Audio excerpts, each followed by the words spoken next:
Hello, and welcome back to Dr. Polyglot's English podcast. I'm your host, and today I have a very special guest with me, my good friend Jordan. Jordan writes books about family relationships. Welcome, my friend. Thanks for having me. I heard today's topic is family. I'm excited. Exactly, and it's the perfect topic for you given what you write about. It really is. Family relationships are the focus of my work. Exactly. Talking about your family is one of the most common conversations you'll ever have in English. Think about it. Meeting someone new, traveling, studying abroad, catching up with friends, family almost always comes up. It's funny, actually. One place it usually shouldn't come up is a job interview. That's such an important point. In the U.S., employers aren't supposed to ask about your family, your marital status, meaning single or married, or whether you have kids. Here's why. The law protects certain groups of people from unfair treatment at work. We call these groups protected classes. Some examples are your race, your religion, your sex, where you're from, your age, and whether you have a disability. An employer cannot refuse to hire you because of these things. So, if a potential employer asks something like, "Do you have kids?" during a job interview, that's actually a red flag. A potential employer cannot discriminate against you for having children. Exactly. But outside of interviews, family comes up constantly with new friends, host families, classmates, neighbors. That's what we're focusing on today. It's true. And as a writer, I always say family stories are some of the richest stories we tell. But I remember when I was learning Spanish, I got so confused about words like in-laws and cousin. I didn't know if there was a different word for a boy cousin and a girl cousin.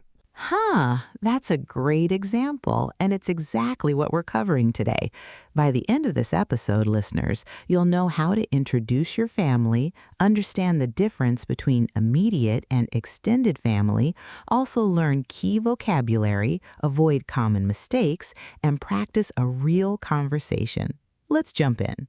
So, Jordan, if I asked you right now, tell me about your family, what would you say? Well, I come from a pretty big family. There are 5 of us: my parents, my older brother, my younger sister, and me. Perfect example. Notice that natural structure. There are 5 of us. Native speakers love that phrase. You don't have to say, my family has 5 people, which sounds a little robotic. Instead, try, there are 5 of us in my family. I have a pretty big family. I'm the oldest child. And here's a tip from a writer's perspective. When you tell people about your family, add a little detail or feeling. Don't just list facts. Instead of, I have one sister, try, I have one sister and we're really close. Or, I have one sister, though we don't see each other much these days. I love that. It turns a list into a story, and stories are what people remember. Now let's talk about a distinction that confuses a lot of learners: immediate family versus extended family. This one tripped me up in Spanish for years. Right, so here's the breakdown. Your immediate family is your closest circle: parents, siblings, spouse, and children. And extended family? Extended family includes everyone else: aunts, uncles, cousins, grandparents, nieces, nephews, in-laws, basically the bigger family tree. So if someone says, we're having a big family reunion this weekend, they probably mean extended family is coming, not just mom and dad. Exactly. Great example. Let's go through some essential vocabulary. Jordan, want to help our listeners? Let's do it. First, siblings. This means your brothers and sisters together. So instead of saying, I have one brother and one sister, you can simply say, I have 2 siblings. exactly.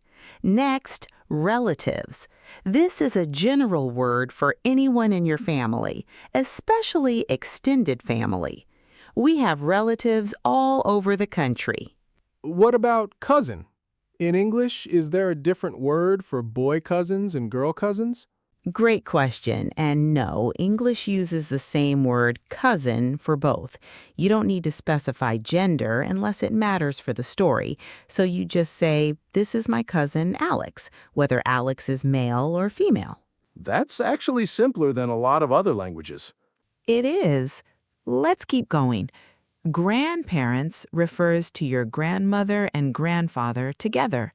And if you want to talk about your grandparents individually, we say grandma, grandpa, or more formally, grandmother and grandfather. And what about people who marry into the family, like my brother's wife? That would be your sister-in-law. If your sister marries someone, he becomes your brother-in-law. Your spouse's parents become your mother-in-law and father-in-law. Basically add in-law to describe family through marriage. What about stepfamily, like a stepmom? Good catch. Step is used when a parent remarries. So a stepmother or stepfather is a parent's new spouse, and a stepbrother or stepsister would be their children. And half-siblings? That's when you share only one biological parent. So a half-brother or half-sister shares either your mom or your dad, but not both. Now, let's cover some useful words that can come in handy. I love this part. Only child, someone with no siblings. I'm an only child, so I grew up without any brothers or sisters. Twins, two siblings born at the same time. And if there are three, we call them triplets. Nuclear family, a more formal term for immediate family, often used in writing or academic contexts. Close-knit family, a family that spends a lot of time together and supports each other. We're a pretty close-knit family. We talk every day. Estranged. This describes a family member you've lost contact with, usually because of conflict. My uncle and my dad have been estranged for years. Most Americans do not disclose that information, but it's good to know the word. That's a more advanced word. It brings up shame in a lot of people, so they prefer not to talk about estranged family members. Let's talk mistakes now, Jordan, the ones you hear all the time. Oh, I have one right away. Learners often say, I have a sister and a brother when they mean siblings, but they forget the word exists and always list them individually. Not wrong, but less natural. Good one. Another common mistake, confusing relative and related.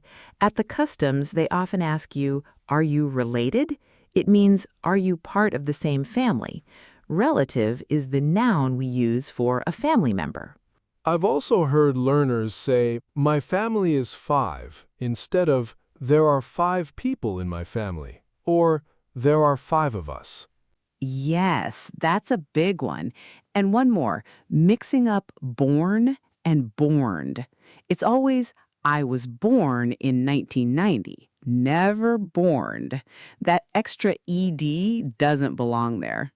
Oh, and people often forget the article before professions when describing parents, like, my father is doctor, instead of, my father is a doctor. Exactly. Small word, big difference. Now, let's take a stiff or textbook sentence and turn it into something a native speaker would actually say. I'll give the textbook version and you smooth it out. Let's do it. My family consists of 4 members. There are 4 of us in my family.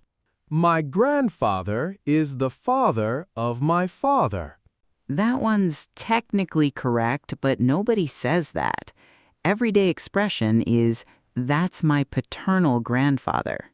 I do not have brothers or sisters. I'm an only child. My mother's sister is my aunt, and her children are my cousins.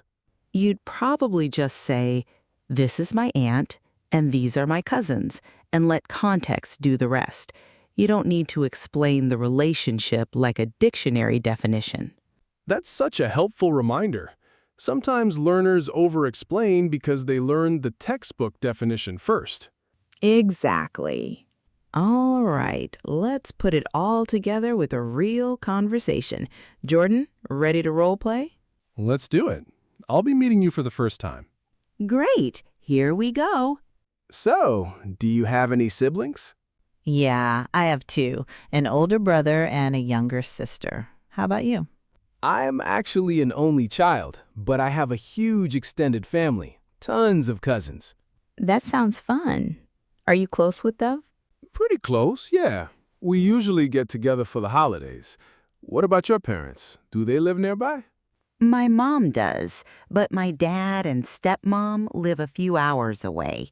I try to visit them once a month. That's nice. Do you have any nieces or nephews? I do, actually.